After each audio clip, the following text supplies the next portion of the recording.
and welcome to Research and Justice for All, a podcast series from Health Affairs sponsored by CVS Health. I'm your co-host, Dr. Joneigh Khaldun, Chief Health Equity Officer at CVS Health. And I'm co-host Dr. Sree Chaguturu, Chief Medical Officer at CVS Health. So I'm really excited about today's show. We're going to be talking about disparities in maternal health outcomes. We know there are significant disparities in that area, and we will be talking to Dr. Mary-Ann Etiebet about what Merck is doing to address those disparities, and specifically the Merck for Mothers initiative.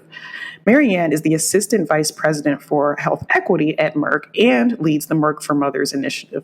I'll tell you, Sree, this is a very important topic to me. When I actually gave birth to my son several years ago, I had preventable complications and nearly lost my life. So I've certainly experienced firsthand the disparities that we're talking about today. This is also something that we're focusing on at CVS Health, partnering with local organizations and ensuring women have appropriate access to services. So I'm really looking forward to our conversation. Joneigh, thank you so much for sharing your own personal experience in our interview. Mary-Ann also shares her own personal experience, and this is unfortunately all too common. Rates of severe maternal morbidity has been increasing among all women, but when we look at women of Black, Hispanic, and Asian communities, they are consistently higher compared to white women. That's right, Sree. It's just the harsh reality and why this is such a critical conversation. So let's jump right in. Here's our interview with Dr. Mary-Ann Etiebet.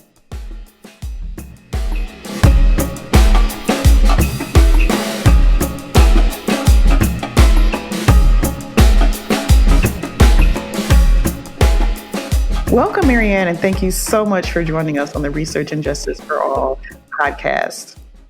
Thank you so much for the invitation, and I'm so excited we're having this conversation. Yes, Sree and I are really looking forward to our conversation. We're going to be talking about a really important topic today, something that you're an expert in, and that is maternal health, and specifically maternal health disparities. So let's jump right in. We like to start every interview asking our guests one question. And so that is, as you think about health equity, why is this work important to you personally? Thank you for the question, Joneigh. I do this work because I believe everybody should have a fair and equal chance, not just to live their healthiest lives, but to realize their fullest potential. And that's irrespective of the circumstances of your birth, your sex, your race, your ethnicity, your religion, your place of birth. And I continue to do this work because to not do it means that we are losing lives, and we're losing the lives of loved ones. And this is personal. About 30 years ago, my sister-in-law, in the advanced stages of her second pregnancy, walked into a Brooklyn hospital with her husband, but she didn't walk out. And to this day, my husband continues to ask me, is there something that he or the family could have done differently to save her life? And that should not be a question a family member, a patient, or a loved one should have to ask. The burden of saving our mothers' lives should not be placed on patients and their families. Our health system should be able to deliver for them. And you know what the tragedy of the situation is, Joneigh? The daughter that she left behind now has an even greater chance of dying due to preventable causes during pregnancy and childbirth than her mother did a generation ago. And that same daughter in New York City is 8 to 12 times more likely to die during childbirth and pregnancy than the white friends that she went to school with. And that should not be anybody's reality. Wow. I'm so sorry to hear about the story of your family. And thank you for sharing those statistics. This is real. These are people's lives. And to your point, these are preventable deaths. So thank you for sharing that. Unfortunately, this is all too common in the country. And as we've seen most recently with data from the Centers for Disease Control, that these rates of maternal mortality have continued to rise for all races and ethnicities. But the rate has been staggering and alarming among Black women. And as you mentioned, Black women are much more likely to die from a pregnancy-related complication in the United States compared to other women. And when we look at our mortality rate as a country, we have a maternal mortality rate that's worse than what we see in Russia. I was wondering if you could just, as you've committed your career to understanding this and addressing maternal mortality, health equity, could you tell us a little bit more about why this disparity exists? One, for us as a country compared to other countries, but more specifically, how we're seeing that mortality rate differing among communities in America. Thank you for the question, Sree. And, you mentioned this has been a lifelong commitment of mine. And I am really honored and privileged now to be able to do this work in my current role at Merck. Back in 2011, our company made a $500 million commitment to helping end maternal mortality. And in 2021, reaffirmed that commitment with another $150 million to support efforts, not just in the United States, but around the world to help close this disparity gap. And this, decade-long experience we've had doing this work, it really gives us, I think, a greater level of insight into what's happening at the front lines through all of the efforts of our partners and collaborators. What I would say, and I'm sure you've discussed this on your podcast before, that 80-20 rule, that actually 80% of the health outcomes that we see, including those in maternal health, are actually due to factors outside of the health system. Yeah, they're due to those social determinants of health. And so I think that as we look forward to actually closing the gap on disparities, we have to recognize that this has to be an all hands on board approach and can't just be limited to the health sector or the healthcare ecosystem. We've seen data from hospitals in New York City where women who are walking into hospitals, with the same risk factors, a Black woman versus a white woman, the Black woman is less likely to survive. And so I think that tells you a little bit about, what's that delta? And I think what we have learned is that the delta really is due to systemic racism. Systemic racism is a healthcare crisis, public health crisis, but it's also a modifiable risk factor. And so the work that we have to do has to address the impacts and the manifestations of racism on our healthcare ecosystem. Mary-Ann, thank you for framing the issue. And so you talked about systemic racism driving maternal mortality rates. I was wondering if you could just dive a little bit deeper into that. How is that actually manifesting itself? Do you have some examples to bring this unfortunate fact to life? I think at its basic level, and this is what our partners and collaborators tell us, is that the healthcare system, healthcare providers are not listening to Black women when they say they're having a sign or symptom of a complication. They are not being trusted, and the response system is not activated when Black women are raising concerns about their health or the well-being of their pregnancy. I think we also see it in terms of access, and where there may be birthing deserts and not any facilities for, any high quality facilities in the area. We see this a lot in the rural areas of our country. I think the other way it gets manifested is also as we think about transportation and access to transportation to care, whether people are able to have childcare so that they can go to the doctors and get their follow-ups and checkups. So these are just, some of the ways that we're seeing it manifest. And I always think about, we need to be able to walk in the shoes of the people that we are serving and understand the barriers that they face from the time they wake up in the morning till the time they get to that doctor's office. In medicine, we have this term harm reduction. We need to also think about what we can do for barrier reduction. And that is, part of all of the efforts we have to make in order to improve the health of everyone and reduce healthcare disparities.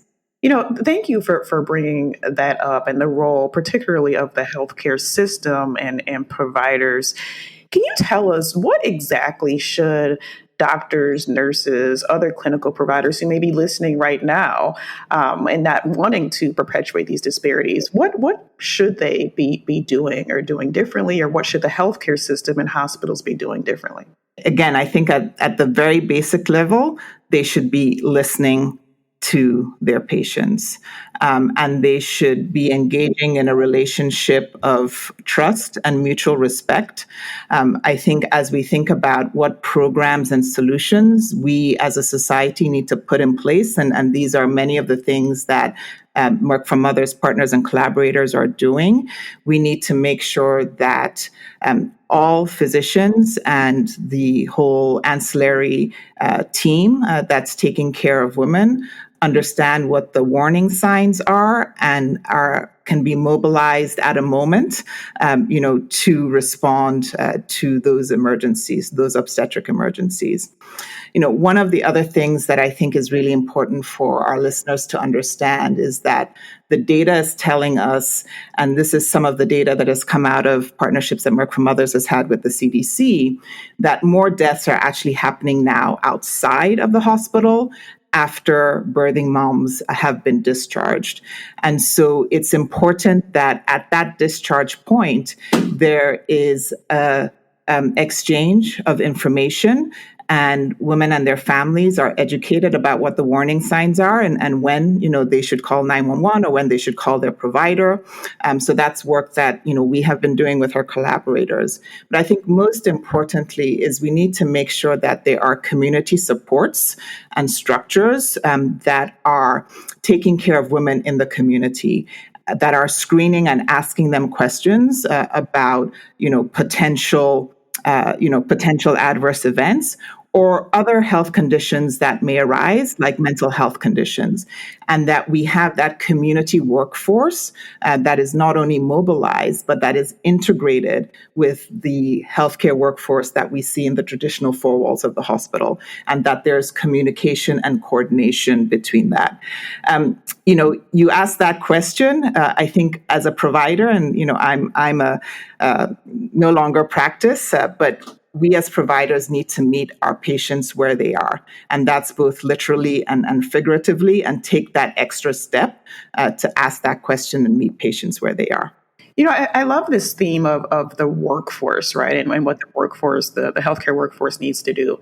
What do you think the role is of workforce diversity when it comes to these disparities? And also, can you touch on, when you talk about community supports, the role of doulas in advancing maternal health, improved outcomes? So, Joneigh, we talked earlier about how important trust is.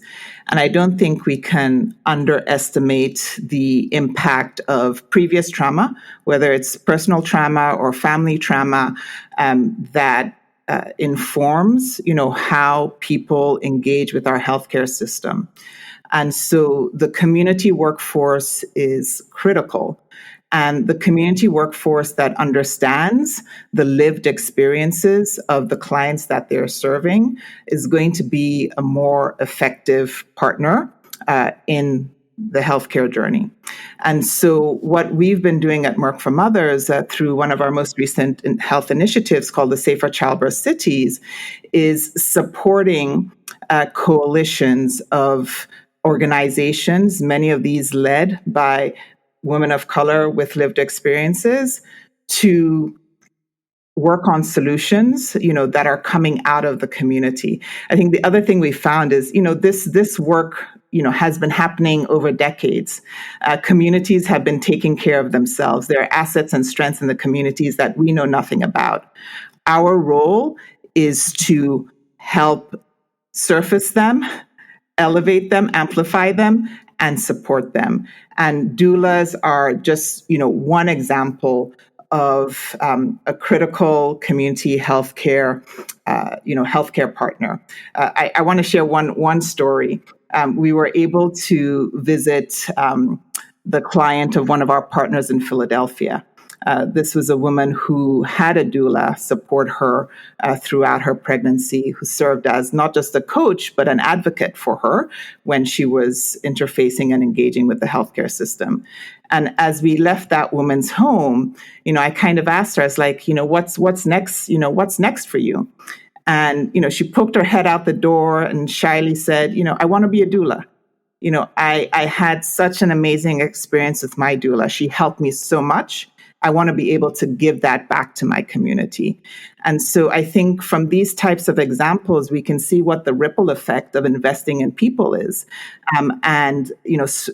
Again, how do we build up community assets and strengths, and how do we, as a private sector company, be part of that movement?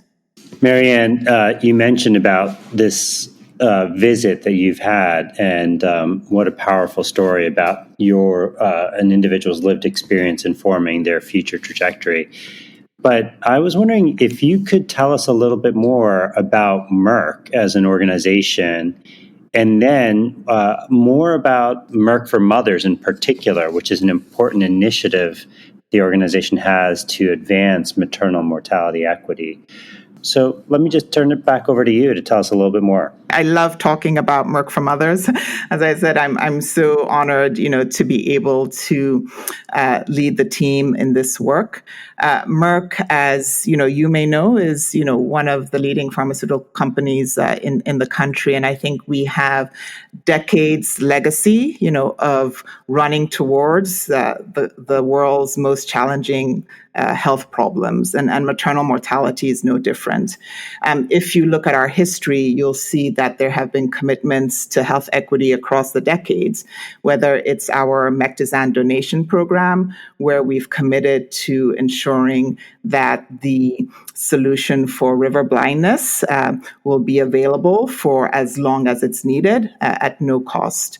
Merck for Mothers was created back in 2011 when we saw, our leadership at the time saw that the maternal mortality rates, as you mentioned earlier in the podcast, were actually going in the wrong direction in the United States. And as one of the richest countries, if not the richest country in the world, that should not be the case. And so could a private sector partner bring something different to the table that had been missing thus far? And thus, Merck for Mothers was born.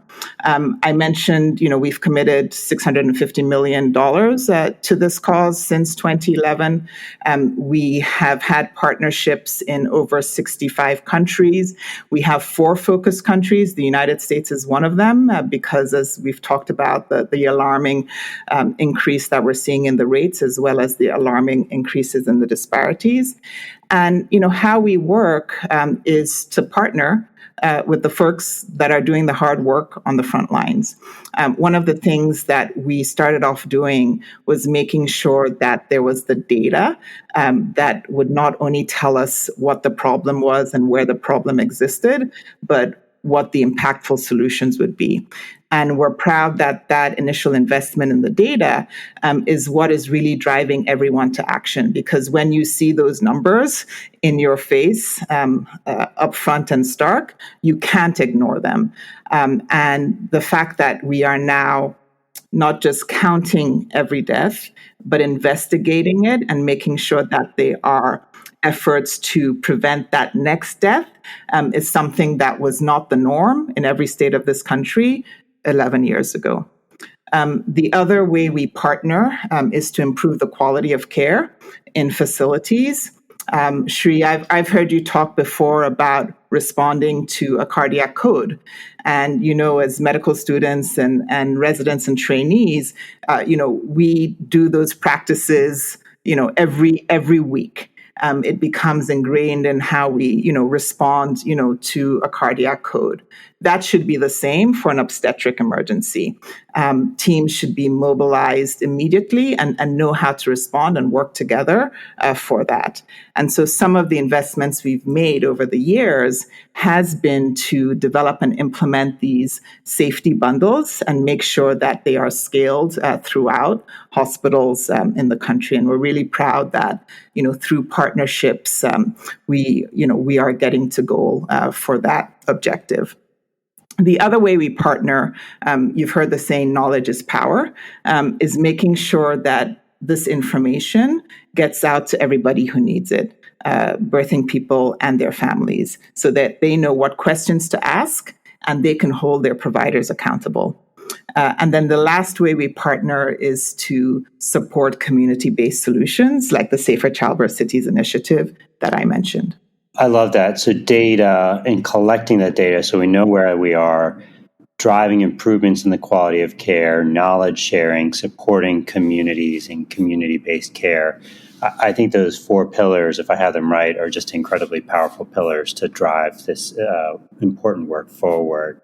And I'm wondering if you have a couple of successes that you're incredibly proud of that you've seen with your partners, or some particular innovations that you're really excited about that are coming down the pike that could help us in addressing this important issue. For me, the thing that actually makes me proudest is the way that we are changing norms in the healthcare system. I think when I started this work, it was not the norm, or it was not the expectation that people with lived experiences or people in the communities would be part of the maternal mortality review committees that are happening at the state or at the hospital level. Very proud that we are able to support community serving organizations that are led by people with lived experiences. But, you ask a tough question, Sree, and this is a question that, our team constantly asked ourselves is, are we moving the needle with our work? And, you will know that sometimes it takes a while, to see population health impact, for many of these conditions, including maternal health outcomes. So what's the data that we can look at that are leading indicators that we are moving the needle? And I think when we look at things like all of the hospitals that are now implementing safety bundles. And we've seen that states that have done that, whether it's California, New York, or now New Jersey, we do see, their state level statistics improve. So those are, some of the things that we're proud of. Mary-Ann, you mentioned safety bundles as an important driver. I wonder if, for our listeners, if you could talk a little bit more about what is a safety bundle and how does that improve care? Great question. A safety bundle is a combination of interventions and processes and practices that provide the highest quality care in response to an obstetric emergency. So, for example, if a woman is bleeding and reports, that she is bleeding and she's bleeding more than usual, immediately the care team should be mobilized to respond to that. This is something that hospitals are holding their teams accountable for. When we hear, some of these high profile deaths that are happening, again, the lesion has been that teams are not responding and mobilizing quickly and effectively to the complaints, of patients. So, that's important. It's important that teams practice that response, because if it doesn't happen very often, we know that practice makes perfect and every second, every minute counts. We have supported the development and implementation of safety bundles for, the top, the top killers, of birthing mothers. So whether that be postpartum hemorrhage, preeclampsia, eclampsia, pulmonary embolism. But, what's really interesting, Sree, as we've done this work is, when we first started it, we brought all the experts around the table, and unfortunately at that time, people's imagining of experts were, the subject matter experts, the clinicians, the folks with the fancy degrees. As we've done that work, we've realized that context experts need to be included in how safety bundles are developed. And safety bundles should include inputs of patients who have had those lived experiences. And actually, we should have safety bundles that include things that are happening in the communities and that integrate, anti-racist practices and processes, as part of that safety bundle. So the safety bundles continue to evolve as we continue to push for a more inclusive practices and processes, to solve for these consistent and persistent and pervasive challenges.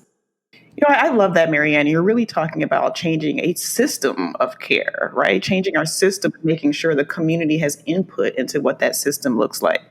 But I wanted to talk a little bit more about the global work that you do. As we've already noted, it's not because the United States doesn't have enough resources and money or fancy degrees, to your point.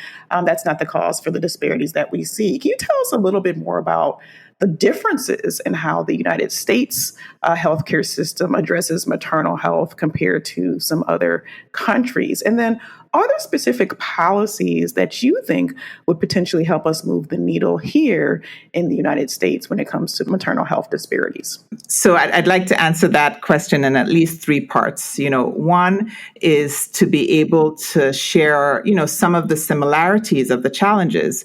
We talked earlier about the social determinants of health. If a woman cannot get to a high quality facility in time, that's a risk.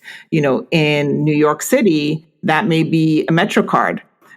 In Nigeria, the land of my birth, that may be building a road, or finding a boat. So, the solutions are different, but really the problems and the challenges come from the same root. I think the other thing I would say about our global work, and it was really interesting to see a really seminal UNFPA report being released a couple of weeks ago, that saw the impact of systemic racism across the Americas. And so when we think about our global work, the inequities that we see both between countries are actually the same types of inequities that we see reflected within countries. And a lot of that, the root is in the legacy of slavery, in the legacy of colonialism. And that is some of the work also that Merck for Mothers is trying to do. We want to think about how we can be a different type of partner. Not just think of ourselves as philanthropy, as funders, but actually think of ourselves as investors and co-creators, co-solution makers, co-wafers. Because at the end of the day, and this is something, we talk about as a team every day, if the impact of the work that we do, the work that we partner around, the support that we give is not sustained after the project or the program is finished, that was for naught. And to your point, we didn't help catalyze, the transformation, of the system so that it can continue to deliver for women. Thank you so much for that, and also for pointing out how important it is to get very local when it comes to understanding the challenges and then also developing the solutions. So thank you so much, Mary-Ann, for joining us on our podcast today. Thank you so much for having me. Thank you, Mary-Ann. It really was a pleasure. That was such a great conversation. It's really impressive how much Mary-Ann and her team have really focused on addressing maternal health disparities, not just in the United States, but really across the globe.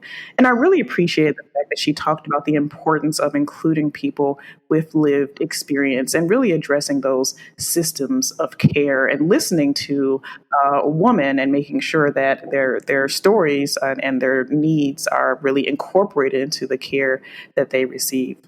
Absolutely. And when Mary-Ann talked about Merck for Mothers and their 4 pillars for work, it was incredibly practical and helped advance the cause of improving maternal mortality equity. And she talked about the role of data, improving quality of care, with a real deep dive into safety bundles, which I found very helpful, knowledge sharing, and supporting communities. And those 4 pillars really are driving the success of the initiatives. That's right. Such an important conversation. That is our show for today. Thank you so much for joining us on the Research and Justice for All podcast, sponsored by CVS Health. I'm Dr. Joneigh Khaldun. And I'm Dr. Sree Chaguturu. So please share this podcast with anyone you know who's working to advance health equity. And don't forget to subscribe to the Research and Justice for All podcast if you haven't already. Thank you for listening. Until next time, take care, everyone.